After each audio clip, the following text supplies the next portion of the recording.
The Israeli occupation military has urged residents of the southern Gaza city of Rafah to evacuate as forces launched an offensive in the area. The Israeli occupation army Arabic language spokesperson Avikaf Adria said on X that residents of the Tel El Sultan neighborhood in Rafah should immediately move on foot toward Al Mawasi in southern Gaza.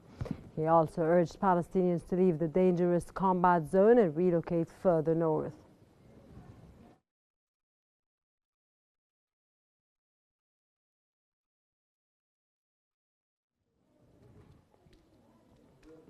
Israeli occupation forces have launched a series of raids across the occupied West Bank, forcing dozens of Palestinians to flee their homes, seizing buildings and demolishing property. In eastern Tulkarm, soldiers displaced dozens of residents and turned several buildings into the barracks. The raid extended to nearby refugee camps, with heavy military presence observed. In Sur Bayar, south occupied Jerusalem, Israeli forces demolished a Palestinian man's two-story home, displacing its residents reportedly over permit issues. Troops also stormed Silwed, Deir Nithem and Nablus, escalating tensions in the region.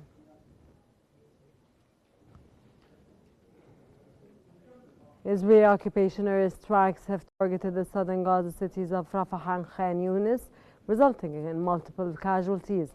According to local reports, several people were killed and many others sustained injuries as the attacks hit residential areas and key infrastructure.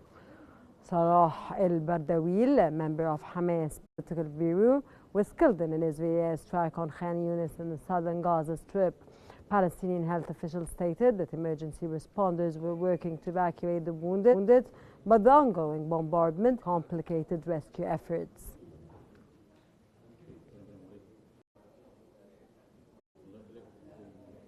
Israel's far-right finance minister Bezalel Smotrich has announced plans to officially recognize 13 additional settlements in the occupied West Bank, despite the status as illegal under the international law. Smotrich, a key figure in Israel's settlement expansion, described the move as part of a broader effort to normalize and regulate Israeli settlements.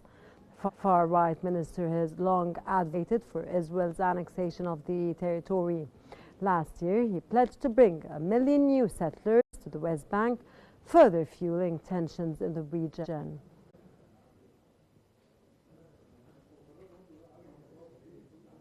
Thousands of Israelis have gathered in Tel Aviv to call for a ceasefire deal and ensure the release of detainees from Gaza.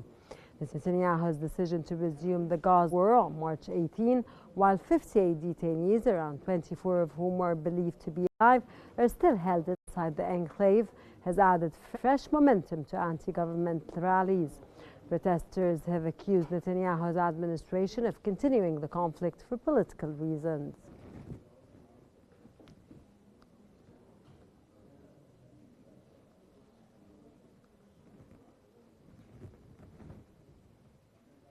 The Israeli occupation military has said it intercepted a missile fired from Yemen. Sirens sounded in several areas in Israel after the projectile was fired. The United States has previously targeted Yemen with waves of strikes, and Houthis have declared they will escalate their attacks, including in Israel, in response.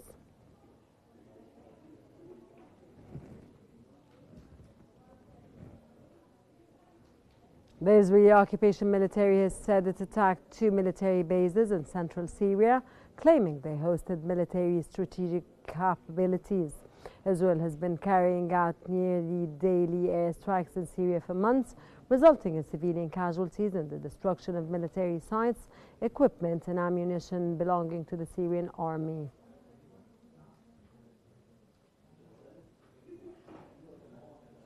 Israeli artillery and airstrikes hit southern Lebanon after Israel said it had intercepted rockets fired from across the border.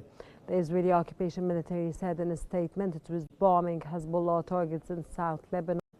Lebanon's state news agency reported a spate of Israeli airstrikes and artillery barrages in the country's war-battered south, including border towns and hilltops around 8 kilometers inside Lebanese territory.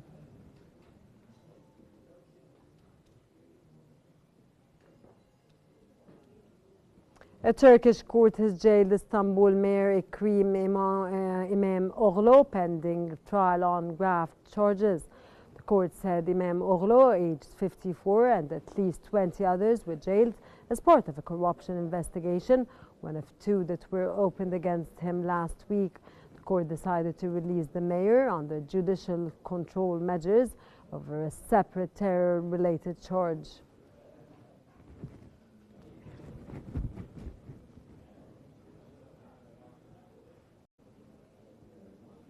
And finally, the British government has launched an investigation into the country's energy resilience after a fire at an electrical substation caused major disruptions at Heathrow Airport, shutting it down for nearly 1 day.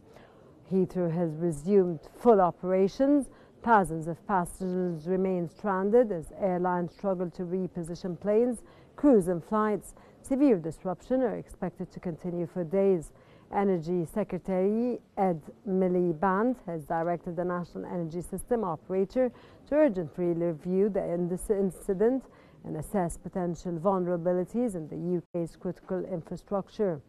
Heathrow has also announced an independent review led by former Transport Secretary Ruth Kelly, who sits on the airport's board.